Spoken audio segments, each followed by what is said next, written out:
All right, let's take a look at the project specifications and talk a little bit about what is expected on this project. So, at first, this is 3 compositions in black and white.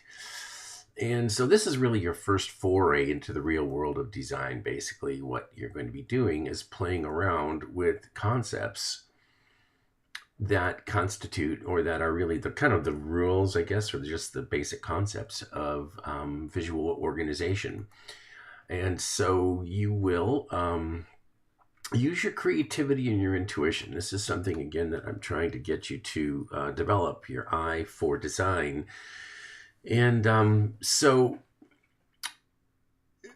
one thing I want to say, let's go first down to the specifications and then we'll come back to the concepts for a moment. So the requirements are that you're going to be using a square format, and it's going to be either 400 by 400 or 600 by 600, 400 if you're on a laptop and 600 if you're on a desktop. But whatever, stay consistent. You'll be using points, lines, and planes any way you want. Any size, any combination, whatever you want to do. You'll be using only black and white, no values, no textures, and no color. You may have a black background or a white background, and obviously whatever background you have, your figures should be in the reverse, all right? Now you're going to be making 20 studies. Now what this means, and now let's go back up to the concepts.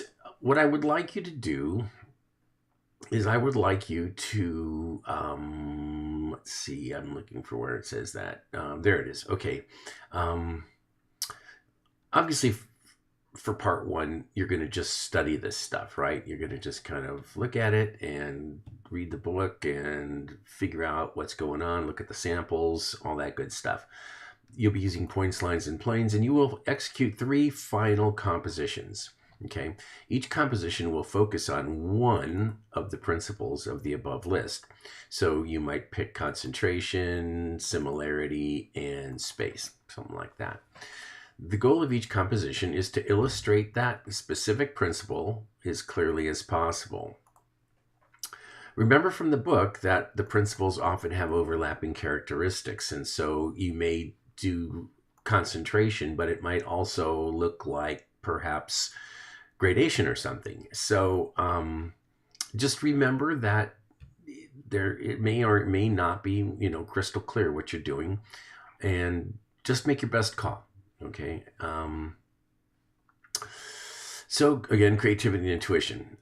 When in doubt, keep it simple. It's sometimes a good idea to simply start with all circles or all rectangles or all lines or something like that, and see if you can make it work with simple shapes first.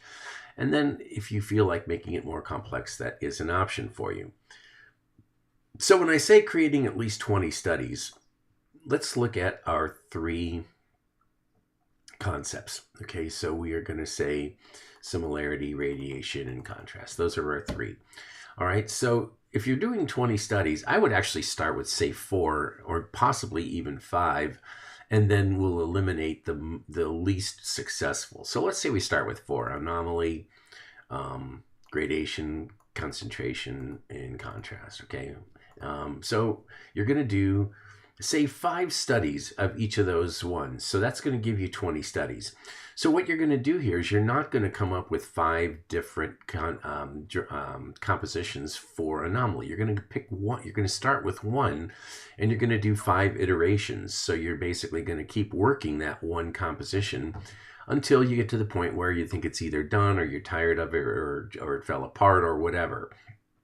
And then do another concept. And again, start with a simple composition and gradually alter it, change it, make it more complex. If it gets too complex, simplify. It's a matter of really looking at how that composition evolves rather than making a bunch of new ones. Okay, I really want to emphasize that because otherwise you're going to burn out. If you try to do 20 completely different compositions, you'd fry, and none of them would be any good. Okay, so I'm hoping that's clear on that. You'll be outputting everything into a JPEG format, high quality. And then your studies can be named anything. Okay, so study, just call it concentration 1, 2, 3, 4, 5, or something like that. Okay, your finals, however, must be named the concept. So say you're working on anomaly and you went through, say, 13 iterations of it. Well, then anomaly 13 would be your number. You will be doing 2 rounds of design. If you refer to the due dates, you'll see that we have a design review and a final. In the design review, what we'll do is we'll take a look at your 20 or more. This would be like a minimum, okay? I think that if you're having fun, you could easily do more than that. And we'll look at, say, your 4 concepts, and we'll decide maybe anomaly is the weakest one. And we'll say, okay, let's not do that, and let's pick the other 3. And then we'll pick the strongest composition, and we're going to work for further refinement. So this will be study 2. Okay, this first batch will be studies. Second batch will be called studies 2 because you're going to be refining the 3 designs that we think are the strongest from that first round, and that happens at the design review. And so then those are studies 2, and then from that batch of studies, of which there could be 5 or 10 of each of the 3, so you may end up with another 15 to 30 studies. And remember, when you're working incrementally, that you are essentially changing things. You're not rethinking it, so that it shouldn't be hard to run through several iterations in a relatively short period of time. Once we've finalize the best of the second round of studies, we will put our final 3 into a folder called finals, and you will upload that to the MAT server. Okay, you'll be posting only your final compositions in your photo sections on an album on the class website. Okay, only the 3 finals. Make an album, call it something like Smith Finals 3 or whatever, and you're going to write a 1-paragraph design reflection statement. It could be more than 1, but I would say that would be a minimum. And the design reflection statement is essentially describing your experience as you work through the project. Okay, what did you learn? What was fun? What was hard? What was confusing? Was something difficult and it became easier, or whatever. So whatever your experience was as you worked on it will be your design reflection statement, okay? And you'll put that in the comments below the album, okay? And that way everybody can look at the album and see the concepts right away. You will comment on 3 of your classmates' work, and the online is a video critique, okay? Again, you'll be working on intuition and creativity, the depth of your exploration. Again, I grade heavily. I should say I score. I score heavily on how much you do, how many studies you experience, because that's how you learn. Okay.